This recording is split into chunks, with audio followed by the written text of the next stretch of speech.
I'm just imagining Sagat's entirely smooth. Fatality.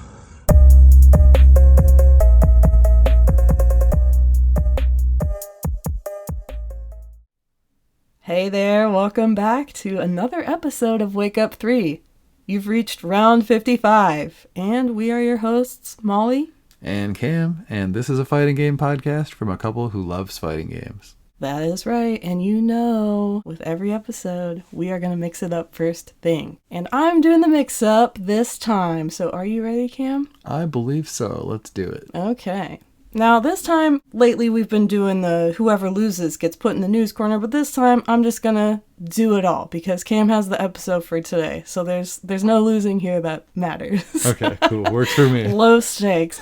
It is a short and sweet one, and it is in theme with the episode today. Cam is going to be talking about Sagat a lot, and my mix-up has to do with Sagat as well as other Muay Thai fighters in fighting games. So I want you to tell me which Muay Thai fighter said it.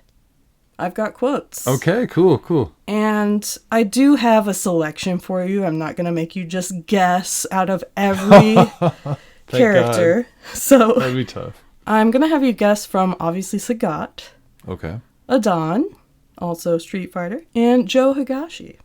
Okay, so just the three. Just the three, Okay, because fair we're enough. going to do 3 rounds. Gotcha. All right, so round 1. The quote is, "Man, beast, or God, my punch smashes all into nothingness." I want to say that's Sagat. Are you sure? No. But I'm going to go with it. Any reason why you're choosing Sagat? Well, I am going to talk about nothingness a little bit later in the episode, and I think for that reason alone, I'm just gonna go with Sagat, even though I'm not 100% confident on it. But that's my reasoning. That's interesting. Okay, you're right. Okay, you are correct. cool, so perfect. Smooth sailing. Yes. On to round 2. It's time. Are you ready to go to hell? Oh, wow. Is that the quote? Yeah. I thought you were just asking me. Are you ready to go to hell? And that is, let's see. I'm going to say that's Adon. Any reason why? Because he is a jerk. Okay. Interesting. Yes.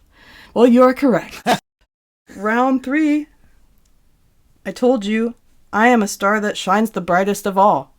Joe. Yep. Yeah. I mean, you knew it was going to be Joe. Way more lighthearted. Ooh, that was fun. I liked it a lot. Yeah, those are good. Good job. Those are good.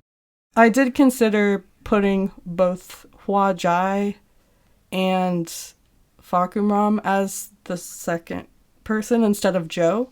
Okay.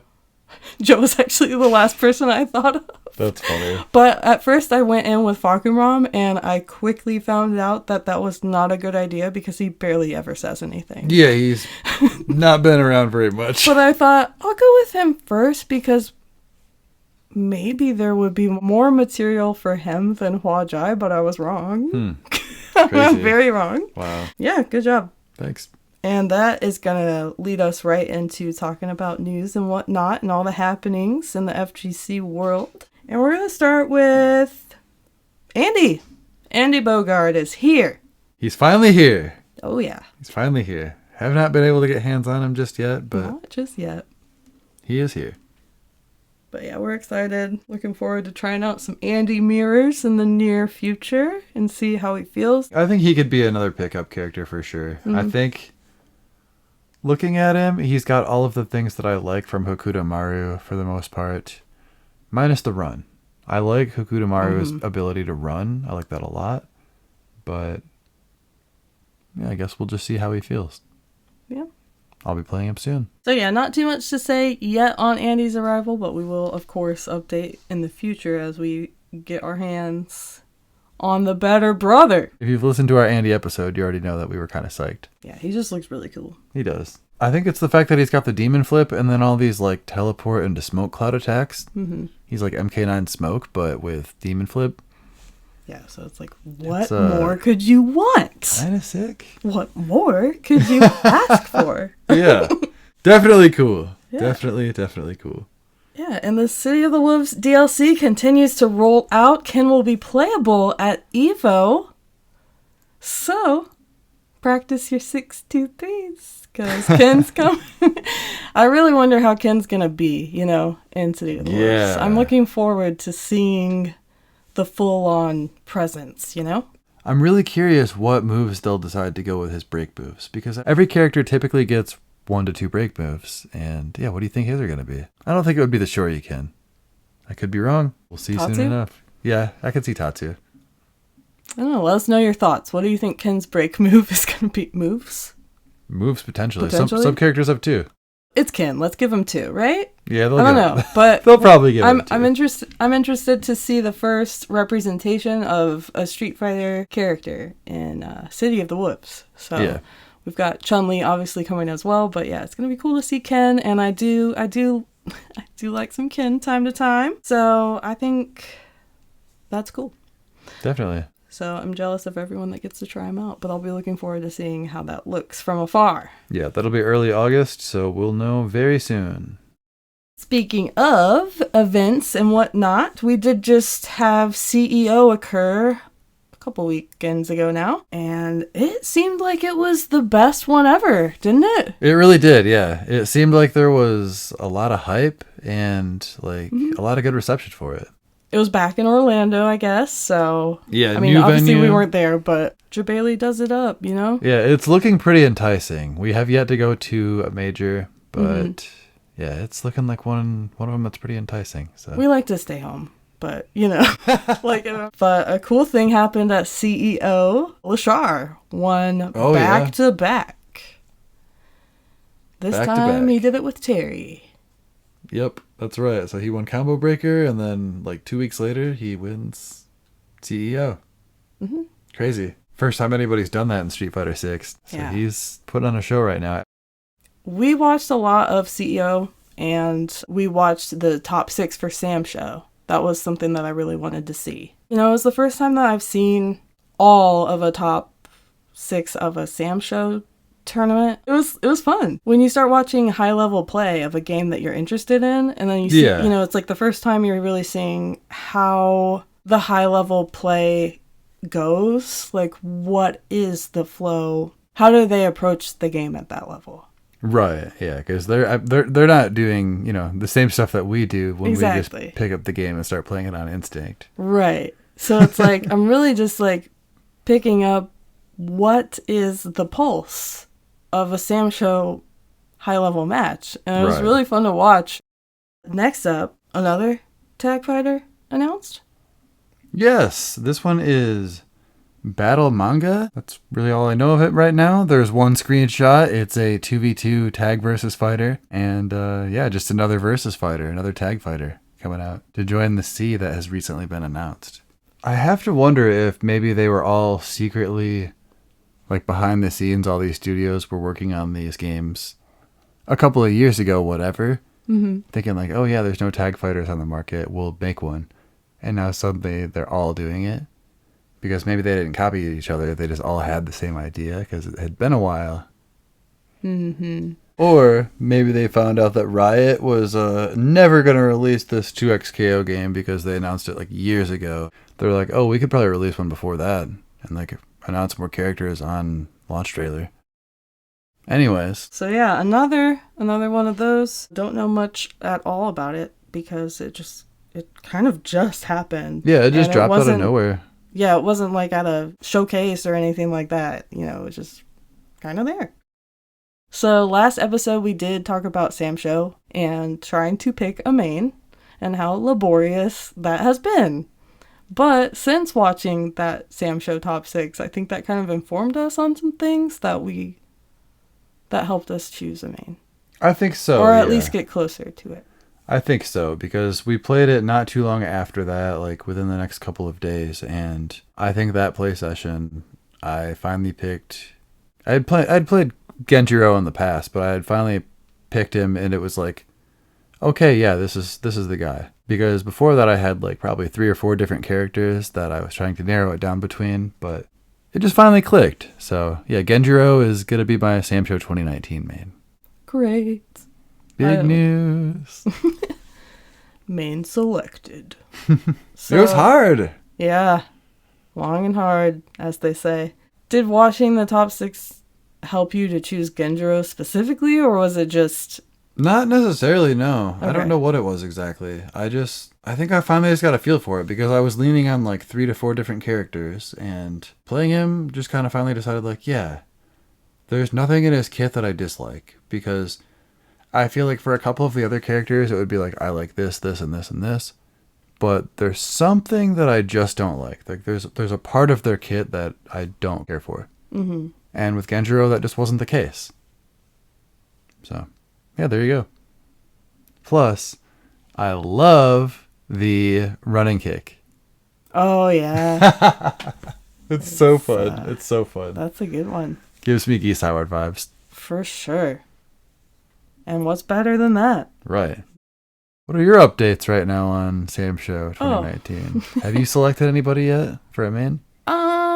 I feel like it's like a soft select. Like I haven't hard confirmed on this. Okay. But in CEO Top 6, there was at least some Ukyo. I feel like I saw him a couple of times throughout the weekend. And he was one that I've been considering.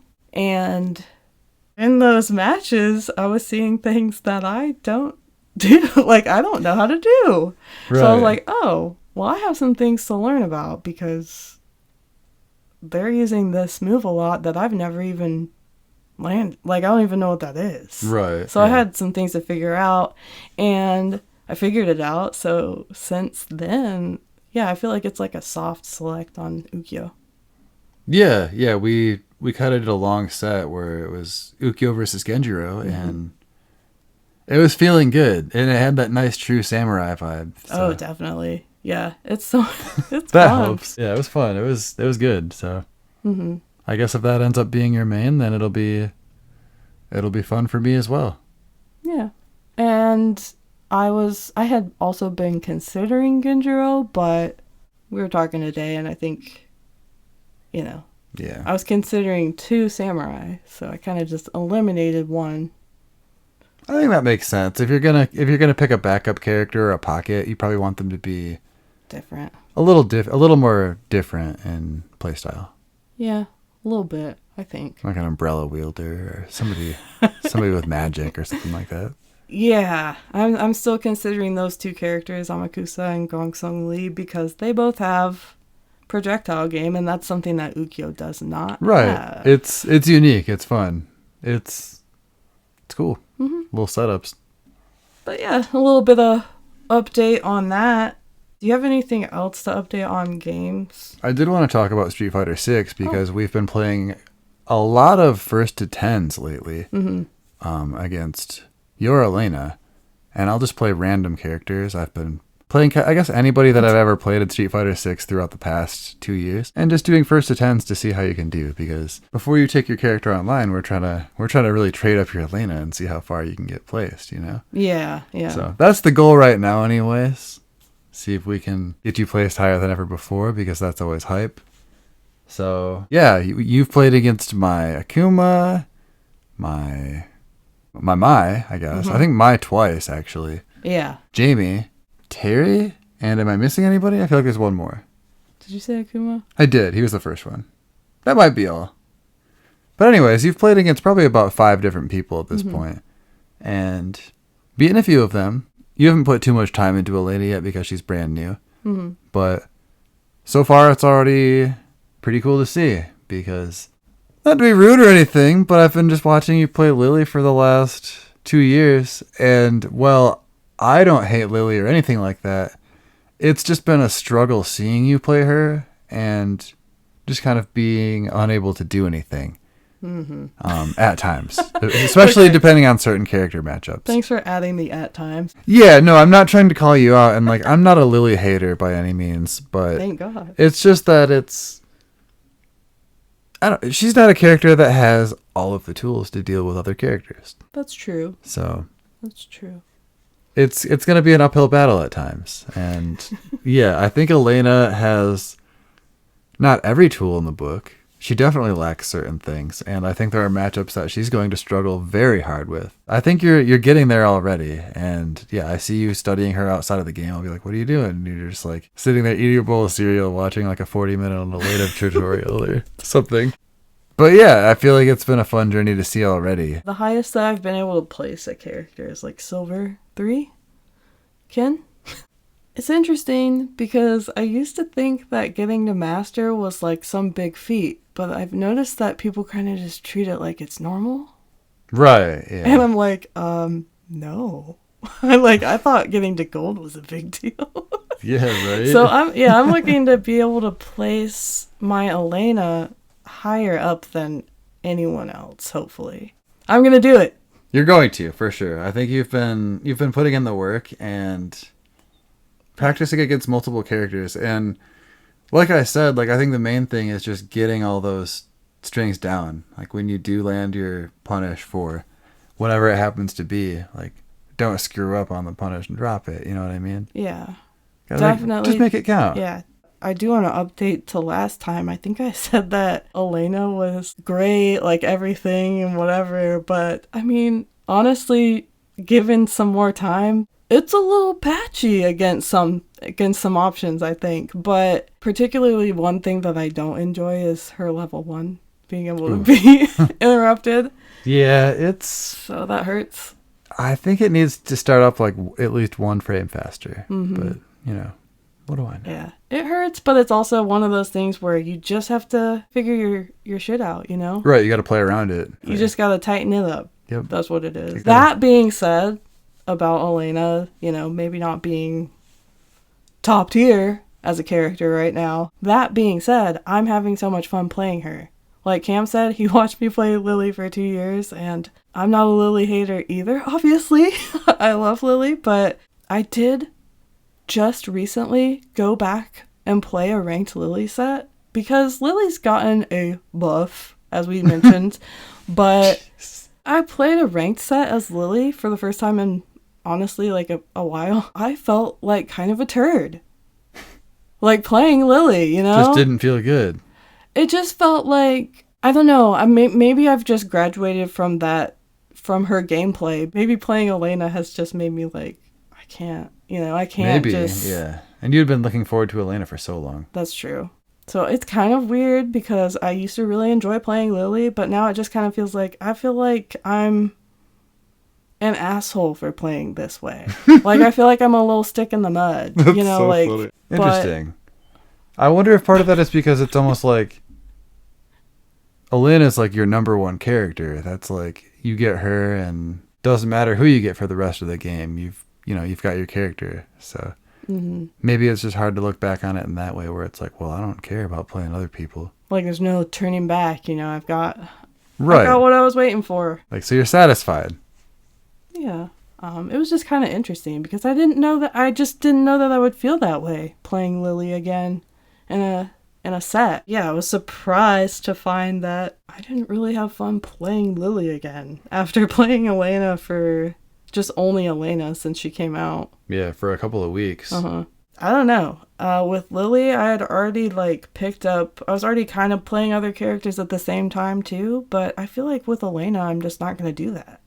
Yeah, you're just going to focus on her. Like, I feel like if I'm playing Elena, I just want to play Elena. Because she's so sense. fun. I think the fun of playing Elena outweighs her struggles right now as a character. But that's just my little opinion.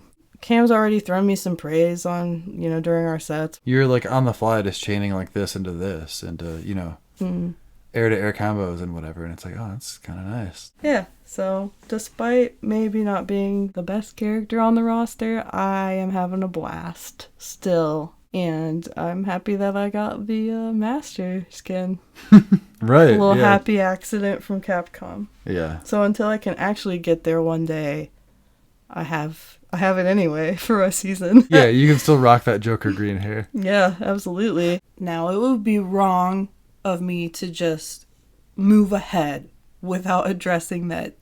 You just said that you played Terry, like he's one of the people that you play. Yeah, I guess I did just kind of throw him in there. You're going to need to explain that. So I started playing Terry just a little bit here and there against you, and it's been kind of fun. I'm surprised at how easy it's been to just pick him up and, like, do cool shit. Yeah. But yeah, I'm not very far along in my Terry journey. So yeah, Terry, little bit of a random select there, but working out because of DLC, I guess. I guess so, and the SNK vibes. Yeah. I've been on those lately. A mix of DLC and the SNK bullshit, we'll say. Lovingly, of course. But Terry's kind of bled into real life too, right? He has a little bit, yes. There's this guy that I work with. I just kind of refer to him as Terry because he has the old school Terry haircut. He's got the really long ponytail with it tied in 2 spots. And the other day at work, I was just kind of like walking around humming the Terry song. I noticed that while I was humming this song recently, that I was staring right at this man. And it was not intentional, but my Terry antics are starting to bleed into my real life. Do you want to say anything else about games? I think that's pretty much it. Okay. Then that leads us to regrets. So, first, Bison. My regret is, last episode, I adamantly told everyone that Bison has a buzz cut in his costume 3, and that is not right. Yeah, he's got long hair. Yep, it's confirmed. I've been telling Cam, like, ever since I confirmed it, I can't stop seeing that skin and noticing the hair. It makes me wonder, because it's like, it is a mullet, like you said. Yeah, pretty much. Because it's like short on the top. Right. That's why I thought he had a buzz cut. He's got a weird mullet. You don't want to make Bison cool? Give him a dumb mullet. Anyways. But I wonder, like, does he claw clip that up inside of his hat in the classic costume? Like, how does that work? Does it just go inside of his uniform? Does Bison bun it up under his hat? I think he buns it up under his hat. Oh, yeah. he's a bun guy. I think Bison has always just had a bun under his hat, but it doesn't come off, so it's fine. Yeah. Doesn't fall off, unlike Sagat's eye patch. Ooh. You giving something away? Give it a little hint. Give it a little hint. Another regret I have is the Elena theme. Since I've been playing a lot of Elena, it's a 10 out of 10. I'm obsessed.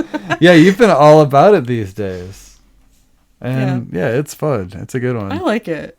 I regret my decision. So I really enjoy the little voice that goes throughout it. I feel like I'll catch myself just kind of singing that like ba-da-ba-da-da-da-da. Oh yeah, the scat part.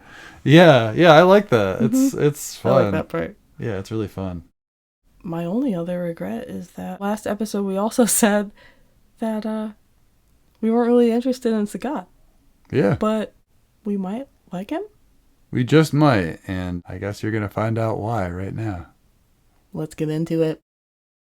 Today we're going to talk all about Sagat. I hope you're ready to hear about Sagat, learn about Sagat, and potentially love Sagat by the end. So, what do you know about Sagat first off, before I start? What do I know? Yeah. I know that he is a Muay Thai fighter. Okay. He is one of the 4 kings of Street Fighter.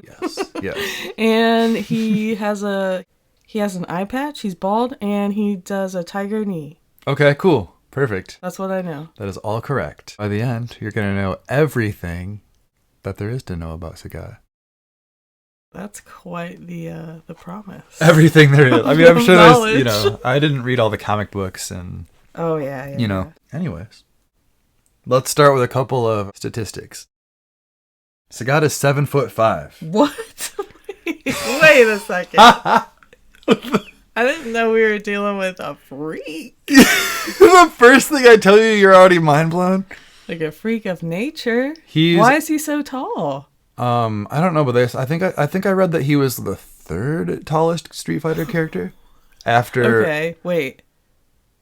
Now I know Abigail has to be like number 1. Yeah, Abigail's probably number 1, and then Hugo. Yeah. Anyways, yeah, Sagat is 7'5", so he is a genetic freak. Good lord. Yeah, and he is canonically weighed anywhere between, depending on the game, he's weighed between 172 and 262 pounds, which sounds a bit low to me. Yeah, immediately I'm like, whoa. On the low end, that's sounding emaciated. disgusting. Yeah, like, what? I don't want to see a 7'5" tall man that weighs 172 pounds. No, and I don't think they would be in any condition to be a Muay Thai fighter, but... No, I don't... So immediately you're already thrown off by those stats. Anyways. He's from Thailand, I'm sure you knew, and he is the Emperor of Muay Thai. The Emperor? The Emperor of Muay Thai. Oh, That was a title. That was a title that he earned over time from like a young age, and I guess you challenge other Muay Thai fighters, and whoever the best one is has the title. And then once a year, other people are permitted to challenge them to duels and try to take that title and be the best again. He likes strong opponents, strong enemies, and tigers. Fair. Okay. His dislikes are shoryukens and cowards. Good lord. Another fun fact, Sagat can hold his breath underwater for over 20 minutes. What? I didn't know he was going to be a freak in so many ways. He's like, yeah, he won like the genetic lottery in a lot of ways, apparently. Height, reach, underwater breathability, like, not even. Just the ability to hold your breath for 20 minutes is insane. 20 minutes? 20 minutes. Was he? Let's just sit here for the next 20 minutes in silence and just really think about how long 20 minutes is. Let's spend Okay, 20 ready? minutes underwater with Sagat. Yeah, we're going to do that real quick, and we'll cut back when the 20 minutes is over, okay? All right. Boom.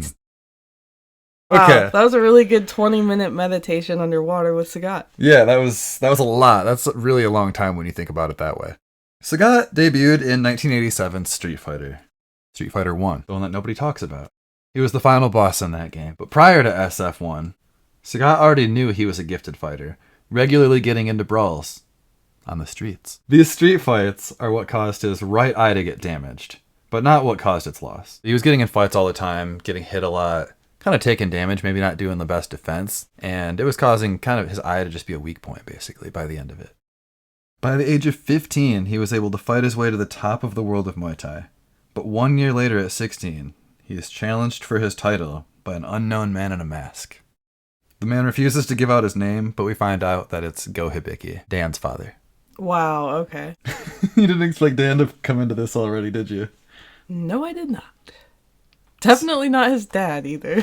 Right. But okay. So when Sagat is 16, he gets his title challenged.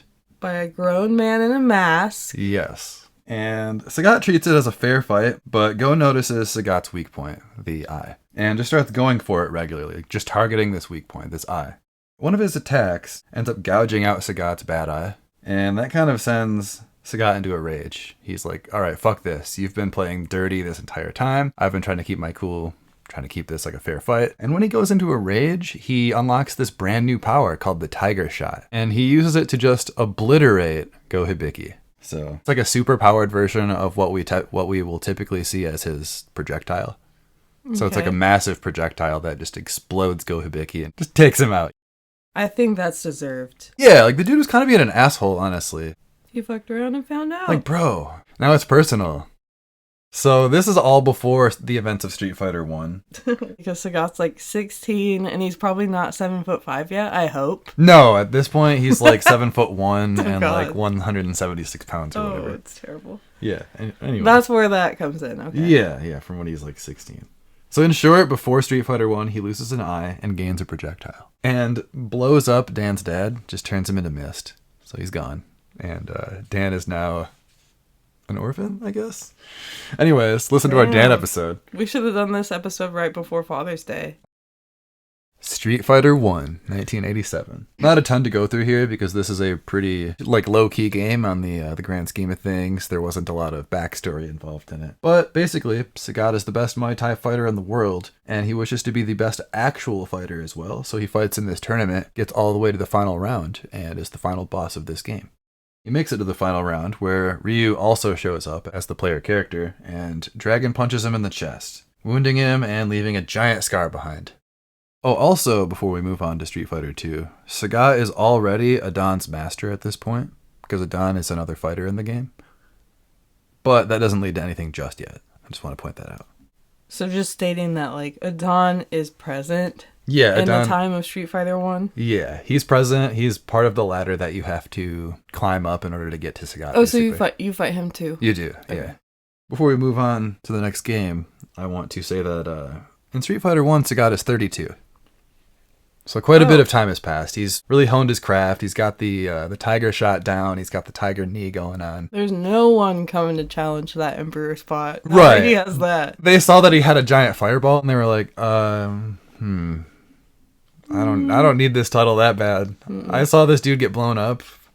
I don't want any part of that. Yeah, I'm good with being the second best. I'm cool. guy. Yeah, exactly. Number two. Now, Street Fighter Alpha, before we actually move on to Street Fighter 2. In Street Fighter Alpha, Sagat actually removes himself from the world of Muay Thai, focusing on healing after getting, beaten in the chest by Ryu, or Shoryukened in the chest by Ryu.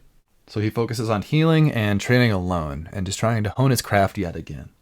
He's filled with anger and hatred after losing to Ryu, and he joins forces with M. Bison here, of the Shadaloo, who promises him the resources to track down Ryu for a rematch. So he's like, yeah, I'll work for you if you give me the chance to find Ryu, because I'm pissed. He gave me a giant chest scar. Has Sagat always had the bald look from the beginning? Yes, but he did have hair in flashbacks during a game, so he had kind of a little mop on top of his head. A little mop. Yeah, it was kind of curly, shaggy, little mop. But he's been bald ever since Street Fighter 1. At least. I didn't know Go also punched his hair off. Maybe he didn't punch the hair off. I think he lost his hair when he first hulked out and shot that fire shot. Oh yeah. He's like, I don't think I should have hair if I'm blasting fire everywhere, you know? Mm-hmm. So now he's hairless. Does the projectile come out of his eye hole? What the fuck? No, you probably just wouldn't want fire near you because it would singe your hair, your arm hair, your leg hair, your head hair. I'm just imagining Sagat's entirely smooth. He's 7'5", he's fully smooth. So he just had to endure that initial burn. Yeah, probably. It's whoa, that burned all my hair off. Whoa. Burned all my hair off. During his solo training, he comes up with a move to counter Ryu's Shoryuken, because he hates Shoryukens. That's what gave him the giant scar. Before this, Sagat only had his tiger shot projectiles and the tiger knee. That was the one move that you knew about him. Mm-hmm. The only one? It's the go-to. But with the addition of this new move, the tiger uppercut, he feels ready for a rematch. So he develops a DP of his own? Yeah. Okay. Yeah. But he's got really long limbs, and I've heard him referred to as Shoto-like, but also as Guile for people that hate charge. He's a longer range Shoto, sort of. So That's funny. yeah. Guile for people who hate charge. I like charge.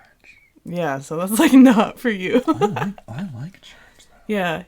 You I don't think we've ever talked about when I got you to play Guile. I think it was fun. And I think that would be worth revisiting. Maybe we'll do a Guile episode. We'll have to at some point. Should have done one for Father's Day. Maybe next year. Back into it here. Sagat catches up with Ryu and demands a rematch. But Ryu states that Sagat is still recovering and isn't ready. So Ryu's like, no, I don't think we should do this. You should probably back down.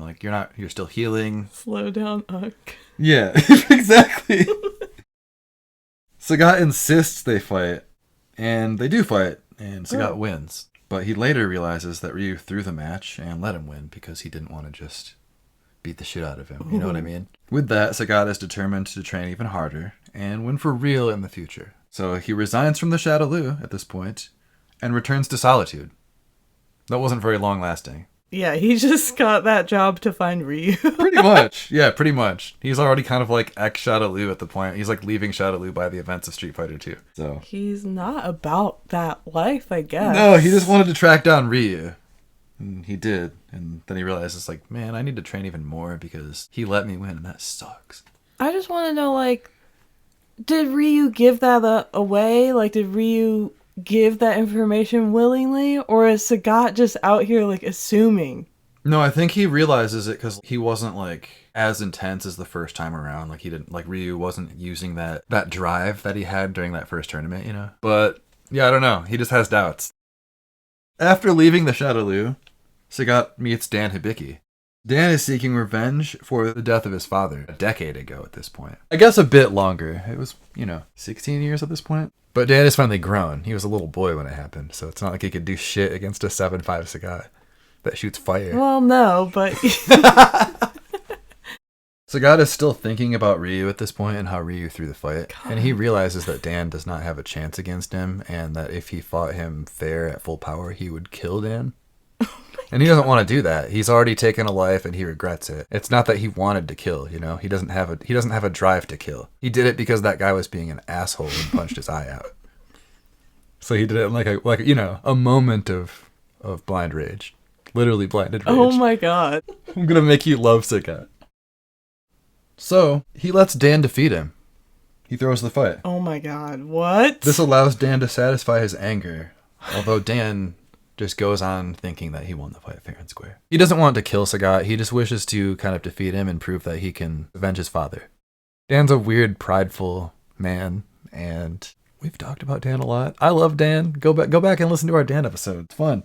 I'm just over here like rolling my eyes because like I love Dan's Dan. such a goober. Like, get out of here. Yeah, it's funny how he just keeps showing up in people's little stories. Like, get out of here. I killed your dad. So what? He like tried to punch me in the eye and stuff. Yeah, and he's the reason that I don't have an eye anymore. Yeah, but I do have a fireball now, so... I didn't mean to kill your dad, but I would kill you if you tempt me. But I don't want to. Yeah, he doesn't even... He wants to just kind of throw the fight, and he actually, like, at the end of the fight, when he declares defeat or whatever, he kneels before Dan, and he's like, all right, you win. Do what you will. Like, basically allowing him, like, the chance to kill him if he wants. God. Like, if you really want this, if you think that if you think that this will heal you, go ahead and kill me. And Dan chooses not to. He's like, no, I don't want to kill you. I don't want to be like that. I just wanted to avenge my dad. So it's kind of a touching, emotional moment. Yeah. But he doesn't ever really learn that he didn't truly defeat him. Sagat just kind of did that small favor for him, Yeah. Kind of honorable, if you... I definitely get that vibe. Yeah. I feel like Sagat realizes there's no victory in just beating the shit out of somebody that's way weaker than you, There's... That's kind of what I saw it as anyways. But in Street Fighter Alpha 3, Bison presents Sagat with a brainwashed Satsui no Hado infused Ryu, telling him that he can have the bloody rematch that he's always wanted. The straight up, like, go at it, no holds barred, this is your chance, take him on. Sagat accepts Bison's offer, but he does so only to break the mind control and free Ryu. This allows Ryu to reject the Satsui no Hado and defeat Bison, but Ryu is exhausted, and Sagat tells him to return once he's healed, and they can have a proper rematch once and for all. Damn. Once again, very honorable. When was this one? This was Alpha 3. Oh, okay, we're just moving on. Yeah, we're just moving on. Any thoughts on that? Chills. Yeah. Kind of crazy. Yeah, he accepts the offer, like, yeah, I'll fight this crazy dark Ryu. But he does it just to free him from it, because he's like, yeah, this isn't right. This isn't... Yeah, I mean, that's not surprising. This isn't the path of a warrior. That's not surprising after everything so far. Just honorable things. Yeah. Yeah, and at that point, he had already left Bison, so yeah. This isn't, the alliance is no more. Right, he just, yeah. The allegiance does not exist. Exactly. All right, we're moving up. That leads us directly into Street Fighter 2. This is another one of those games that, because it was created so early, doesn't have a ton of story to go on. It's more elaborated on later via flashbacks and stuff. Street Fighter 2, Sagat enters the World Warrior Tournament, hoping to be matched up with Ryu, and get their final rematch, their fair and square rematch. He gets his wish, but he loses to Ryu once again. Now that Sagat has mutual respect for Ryu, however, he finds peace in defeat. He goes back to Thailand to continue training. There you go. That's Street Fighter 2. And he is 36 at this point, so it's been 4 years. Moving on to Street Fighter 4, because he is not in Third Strike, and that also takes place much later. He's still 36. This only takes place a few months after Street Fighter 2. Oh, damn. Which I honestly didn't know until I was researching this. That's pretty nuts to think about. Yeah. I think they took to heart the fact that people thought the Street Fighter 3 series was whack because of all the newcomers. And that was that 09 revival where it's like, here's all the stuff you want, but in 3D graphics. Oh my god. It worked. And here we are today. Still talking about Street Fighter. Apparently Sagat's peace didn't last too long. because in the few months since the World Warrior tournament, he's fallen into a depression. He's kind of like, oh man, I used to be the strongest dude that I knew, and then I met more people. Sagat starts a new journey, doing a little soul searching this time. During Sagat's soul searching journey, he decides to check in on his old pupil, Adon. This is the first time he's really checked in on him in quite some time. And he sits in on one of Adon's matches. Instead of being proud that Sagat is there to watch, Adon actually calls him out as weak, pathetic, basically a loser, and mocks him for all of his losses to Ryu. He's like, how could you call yourself a master when you can't even beat this one guy? So, Adon challenges Sagat to a duel, and Sagat unlocks another new technique during the battle. Tiger Destruction. Oh, God. Adon, what have you done? He keeps pissing him off. It's his Street Fighter 4 Super, and it's basically a tiger knee and 2 tiger uppercuts, the second of which is surrounded entirely by fire. Oh. So Tiger Destruction destroys Adon and kills him forever. Not really, that doesn't happen. But people Not on my watch. No, people probably wish it did because everyone hates Adon. Not me. Everyone cheers for Sagat, though, when he beats Adon at this match that he wasn't even supposed to fight in. They're like, yeah, that was awesome. You destroyed this dude. You turned on fire for a second. I mean, wouldn't you cheer on the guy that just, like, did that? Yeah, a Tiger Destruction? Like, someone, you call out, like, Adon calls out an audience member, and then the dude starts on fire and shoryukens you into the ceiling. Yeah. I say ceiling as if they're in a gymnasium. I don't know why. I don't know why. That's what I was picturing. I think they would be outside, but yeah, I'm picturing interior vibes. Yeah, they just wrecked Adon's house. Yeah. Jesus. Everyone cheers for Sagat, like I said, and Sagat feels a lot better about himself here. He enters the new tournament that's put on by Sin, the evil organization of Street Fighter 4, in hopes of another Ryu rematch. They eventually do fight, and the results are unknown because it just kind of fades out as they, like, give in to the joy of battling each other. Oh, so they just, like, fight into the sunset. Pretty much. I think we can assume that Ryu won like he always does, though. Yeah, it's Ryu. It's right? Ryu. You know? Yeah. Oh, Ryu's pretty good. Let's give him another buff. Mm-hmm. Yeah, it's like that. Eternal buffs. Eternal Ryu buffs. In Sagat's ending for Street Fighter 4, he returns back to his village to chill with his villagers. He greets a couple of kids that run up to him, and they're excited to see him back, and the village elders kind of walk out, and they're all just happy to see that he's back. He's returned home after quite some time. Adon's ending is the same scene of Sagat walking into his village, but from a different perspective, because Adon is watching him from a nearby hill. Oh, God. He's been creeping on him. He's literally watching him go back to his villagers, and he's just like talking to himself. He vows to take down Sagat and become the new god of Mai Tai. Oh my That's God. how he words it. Not even emperor. So I think Adon is unhinged, and he has yet to return since this vow. I mean, the Street Fighter 1 Adon is making a lot of sense. The way he looks, yeah. He's unhinged. Oh my He's been a God. psychopath, like, since birth. But can you be born evil? I don't know, but can you be born a psycho? Yeah, look at Adon. So with that, we have not seen Adon since. Not sure what he's up to. Oh my God. Oh my God. Does that soft confirm him for future DLC? Because I don't Sagat's know. about to be in this game. I don't know, but doesn't it feel like he's just probably still following Sagat around, creeping on him from hilltops? Yeah. Yeah. Capcom, I need an update on this. Yeah. I need to see Adon's ending from his perspective of Sagat's ending. Again. I want to see it again. A 2-player Street Fighter game, not a fighting game. It's more of like an RPG style where one of you controls Sagat and one of you controls Adon, and you can't see what each other is doing on each other's screens, and you just have to like go about your life as one character and creep on the other person as the other. So as Adon, you just creep on Sagat the whole time. And as Sagat, you just try to unknowingly go about your business. This would be like a concept that would work really well in early video games, and only then. Yeah, and like a PS1 title, that would be peak. Like way older. Okay, fair enough. I think it's a good idea. It's a good idea. But it wouldn't. It's They just wouldn't. not for this time. No, they wouldn't put any sort of budget into it. Well, I don't want any budget in it. No, really. put that on like Buckler's Boot Camp, like that little 8-bit like watch style thing you can play. That's the kind of shit they need to put in there. Anyways, moving on to Street Fighter V. Wait, can it be called At Home with Sagat and Watching with Adon? Yeah, it could be that. Sure. It's 2-player and like as Adon, the only like fail state is getting noticed by Sagat. What about Sagat? As Sagat, you're supposed to just go about your life.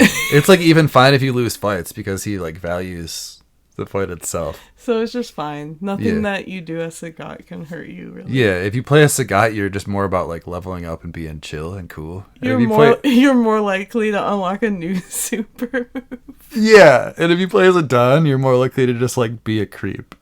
I mean, that's your goal. I mean, honestly, Anyway. I feel like you could put that in any game that he's ever been in, and it would stand. The Alpha series, Street Fighter 4. If you're picking Adon, you're probably a little bit of a creep, right? Whoa. I didn't know we were making it about that. You calling me a creep? Yeah, maybe. Street Fighter 5. This game takes place 4 years later, so now Sagat is 40. Okay. You look shocked. In Street Fighter 5, Sagat shows up in Season 3. Sound familiar? And for the Oh. and for the very first time in Street Fighter 5, or I guess in his history, he's got an actual tiger with him. So he's got a pet tiger in this game. He found it as a cub, and he named it Willamau, which basically means kitty cat in Thai. Oh, okay. Its full name is actually Fissit Willamau, which means victorious kitty cat. Oh. So he's kind of a cat person. He's a softie for this little cub. And he raises it, and it's huge, and it accompanies him into his intros. He just like pets it or whatever, kisses it. Well, I do like that. Yeah. I do like that. Cat Dad Sagat. Mm-hmm. Yeah. In his character story, he is training again when the Satsui no Hado, or at least the spiritual embodiment of it, shows up and starts tormenting him through visions. Yeah. It's trying to tempt him into giving in and accepting it. So it's like, hey, I could use a new host. Sagat would be good for this. He's killed someone. Maybe I could get him to give in to this murderous intent that he once had for like 5 seconds. It even makes a little girl who brings him food appear as a demonic imp because it's trying to make him like snap. It's trying to make him kill a child. Wow. But he doesn't fall for it or give in. Without even realizing it, he taps into the power of nothingness, which I had to look up, and that's basically like a golden sacred hado that only a few other martial artists have ever attained, basically. And do we know who those are? Yeah, they are Goken, which is Akuma's brother and Ryu's trainer. Uh-huh. Ryu's master. Trainer sounded weird. Ryu, and to a lesser extent, Ken, who briefly tapped into it one time to rescue his wife. Damn, Ken. Yeah, so he was like holier than thou for a minute because he's like, I'll do anything to rescue my wife, and he just tapped into this like ultimate potential. Ken, this episode isn't supposed to be about you. Yeah, this Get out of was here. not about you, Ken. We'll revisit that story next Valentine's Day. Yeah. So, yeah, he actually taps into this light-based holy energy of this sacred hado temporarily and just banishes this shit because he's like, no, I have no interest. Get out of here. And that's it story-wise for Street Fighter V. Well, yeah, There's not I a whole guess- lot. He was a Season 3 DLC, so you kind of get a little arcade ending, and that's, that's it, just a taste. You get a tiger, you get to fend off the Satsui no Hado. There you go. What more do you need? Street Fighter 6. He's going to be about 47 in this game. 47-ish. So he's returning in Season 3 of Street Fighter 6. Sound familiar? Season 3. No trailer yet, but we have seen like 5 seconds of his gameplay. And he's got the high and low projectiles, the tiger knee, and the tiger uppercut that we all know and love. I'm sure he'll have a lot more, and I'm sure they'll continue to add more shit as time goes on. He also wears a lot more fur in this one. It's kind of cool. A little bit more village-like. He looks like he's been there for a while. That's kind of what his villagers were wearing when they show them, so that's why I say that. Oh, okay. It looks like he's kind of, he's satisfied in his home life at this point. But maybe I'm just looking into that too much. I hope we still see the tiger. Yeah. No mention of that yet or anything, but I hope we still get to see the tiger. It would be about 11 years old at this point. I don't know how long tigers live, but I hope we get to see the tiger. I think it would be, kind of an elder tiger, but that's cool. Old Sagat, old tiger. Give it to us. Other than that, he's also been playable in Capcom vs. SNK 1 and 2, SVC Chaos, the Street Fighter EX series, mobile games, and Grand Blue Rising, but not the fighting game, the RPG. Oh, okay. Which I thought was great. I love that. A little bit of trivia here. Sagat is a Thai word, meaning to intercept or to stop, which makes sense as he was the final challenge in Street Fighter 1. He's here to stop you. Mm-hmm. Take all your quarters. Take all your lunch money. Sagat's eye patch falls off in Street Fighter 1 when he loses, and no other game has ever brought this back. It falls off and just lands on the ground beside him. Interesting. Yeah. Fun fact. He got a much sturdier eye patch after that. Sagat kind of strikes me as someone that's very, not vain, but maybe very aware of their appearance, because, he's mad about the scar. Definitely, yeah. He takes it personally. In the 1995 Street Fighter cartoon, Sagat was voiced by Robert Smith. Not that one. Yeah, I'm like, what? Yeah. Robert Smith also voiced Soundwave in the Transformers Cybertron cartoon. Hold on to that for a minute. Isaac C. Singleton Jr. voices Sagat in Street Fighter 4, 5, and 6. And he voiced Soundwave in the Transformers War for Cybertron video game series. So 2 Sagat voice actors across multiple decades have voiced Soundwave. Man, what are the chances? Yeah, I even wrote, coincidence? Transformers crossover where he gets a Soundwave costume. Please. That would be so crazy. Yeah. Sagat's original Street Fighter 1 music has a weird 11/8 time signature because it's based on traditional Muay Thai music that they would play in matches. That's cool. Yeah, it's kind of a cool song. It sounds a little bit, I guess, unusual, but yeah, it's cool. It's a good beat. And now for a couple of quotes. Okay, first quote. Someone like you could never scar me. Super Street Fighter 2 Turbo HD Remix. No matter how many scars I get, I will always win. That's from Street Fighter 2 on the Super Nintendo. He's hyper fixated on having scars, let me tell you. Honestly. You are too weak. You can't even scratch my body. Oh my god. That's CVS 1. Ryu left a lasting impression. Yeah. Via scar. Definitely. And probably his most well-known quote. Tiger, tiger, tiger, tiger. Final thoughts on Sagat. How do you feel about him? Do you love him?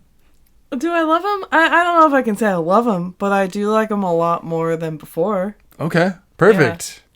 Yeah. That was kind of my goal because as I got deeper and deeper into my research, I was just starting to think man, I kind of fuck with this dude. Yeah. He's kind of cool. I agree. Yeah, I think I kind of vibe with it. Yeah, he's got a good vibe. He's very noble, very strong. He's got an underlying rage where if you piss him off enough, he's just going to blow you up with fire or unlock a new move. Yeah. I'm one of the very few that has tapped into that. Yeah. Nothingness. Power motto. of Nothingness. I thought that was a silly title, but it's like a sacred motto. I mean, I don't know. You say Nothingness sounds like a silly title, but I don't think so. I didn't know that was a thing. When hearing what it is and hearing all of Sagat's history, it's yeah, I think this man can tap into this power. I think so. I feel like it's deserved. Yeah. He killed when he was 16 once, but it was very deserved because it was Dan's dad. So, fuck Dan's dad. Yeah, and what was the reason? Oh yeah, he just kept getting. Wait, what was the reason his eye got damaged in the first place? When he was young, prior to ever becoming a Muay Thai champion, and prior to taking Muay Thai seriously, he would just get into street fights regularly because he was good at it. So he would just get into brawls for money. So and, did he... And he wasn't trained well, so he would just take a lot of hits. You know, he wasn't good at defense. He didn't have So a it was technique. just kind of like happenstance. It wasn't like one specific... Right. instance. It was just Okay. like, yeah, over time, he just kind of got a bad eye a little bit where it was not... It was just kind of a weak point. Mm-hmm. And then, yeah, Go Hibiki comes out and notices that, targets it to the point where it bursts. That's kind of fucked up. That is very odd. Yeah. To show up in a mask. Yeah. Challenging in a sport that you don't even partake in? Right. So, yeah. And then we find out that it's Go Hibiki when he gets obliterated and they remove the mask, I guess. Yeah, I guess. I don't know. Do they ever... Is there ever, like, flashback art of Sagat? You said you said there is, of him young? Yeah, there is. So how did they draw the bad eye? It kind of just looks normal. Oh. So I wonder if it's just, like, weaker. I'm not really sure how it is, but it kind of just looked normal. Maybe he has, like, intel. Maybe that's why he's wearing a mask. Like, he's also been... People just watch Sagat throughout his life. It seems like it, yeah. People just really creep on him. People creep on him. They're like, who is this gigantic man? I mean, yeah, I guess he kind of stands out. Yeah, definitely. Okay. That's probably why he trained himself to... Not train, but that's probably part of why he can hold his breath underwater for 20 minutes. Like, I gotta get away from these people watching me. Yeah, he would just meditate underwater to try to get rid of people. He would do the classic Reggie in Oblivion thing where he would just... Reggie wears a necklace to make it so he can breathe underwater. And he'll just like go into a river and like swim across an entire river under the water instead of walking around it and finding a bridge. I mean, if he can, why not? Yeah, exactly. Why not? In Sagat's case, it's not a necklace. It's sheer willpower and gigantic lugs. Yeah. Yeah, I guess part of the reason is you just have bigger... He's got a giant core. Yeah. He's the Shodo zoner. The zoning Shodo. The long range, long distance Shodo. So, yeah, it makes sense. It's funny that they made him so damn tall and he's not a limb zoner. Right? Show me what them limbs do. What them limbs do. And you know it, we're in season 3 right now, so that means Sagat trailer any day. Any day. And any moment. Before I did all this research and before recording, I was not planning on buying Sagat, but I kind of want to get him now. I'm a lot more open to it now. I'm a lot more looking forward to seeing his trailer, whereas before I was like, oh, I'll see it. Yeah, now I'm just kind of like anticipating it more, Yeah, definitely. So, we'll see soon enough. Mm-hmm. That's it. That's all to say about Sagat. I think so, unless you had anything else. I think to put it into, in terms of like numbers and such, numerics, I think when season 3 was announced, Sagat excitement level for me was like a 1. Like out of 10? Or? Yeah, 1 out of 10. Okay. And then now, post hearing about Sagat, I would say a 7. Yeah, fair enough. I would say probably like about an 8. Yeah. Personally. I think he's going to be fun. I think it's going to be cool to have him in the game. I think he's a character that deserves to be there because he's been there since day 1 and yeah, he's honestly pretty cool. Yeah, he sounds pretty cool to me now. And I guess, yeah, I gotta go back on what I said last episode about, all of these kings and whatnot, because Sagat's really not like that. Right, yeah, he was... Like, he's one of them, but he's not. Barely, yeah, he was barely a 4 king. Like, he's definitely all about king? His own journey, Right, yeah. Which is admirable, and he knows when to, like... Take it back a step or whatever. Yeah, to the point where he even like helped a mind-controlled evil Ryu. Yeah. Regain control. Yeah, it's like on the one hand he's like, oh yeah, sure, Bison. Yeah, I'll take you up on that offer. But it was to help the protagonist. Yeah, like, I'm not gonna leave him like Ryu this. Wouldn't even be here without Sagat. Sagat's pretty fundamental. Yeah, he's pretty integral. I take back what I said. Sagat's important. He needs to be here. Definitely. So, cool. Thank you for sharing all the Sagat info today. Definitely. Sagat's pretty cool. And Adon's kind of a little piece of shit, Isn't but I he? like him anyway. He's a little bitch. Anyways, that's all I've got. That's it. I had a lot of fun. Yeah. I hope you did too. Thank you for joining us on this episode of Wake Up 3. You can follow the podcast on Twitter at wakeupthreefgc. And you can find me, your host Molly, on Twitter at kahnkut. That's KAHNKUT. Cam, where are you? I am also on Twitter and most other social media at bigruckonline, implying the existence of a Big Ruck offline. This is Wake Up 3, signing off. Bye.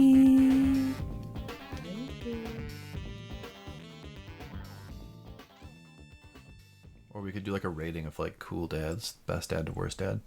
FGC dads. FGC dads. It's not the first time we've talked about them. Heihachi. Terrible father. We're just going to end on that note. Yeah.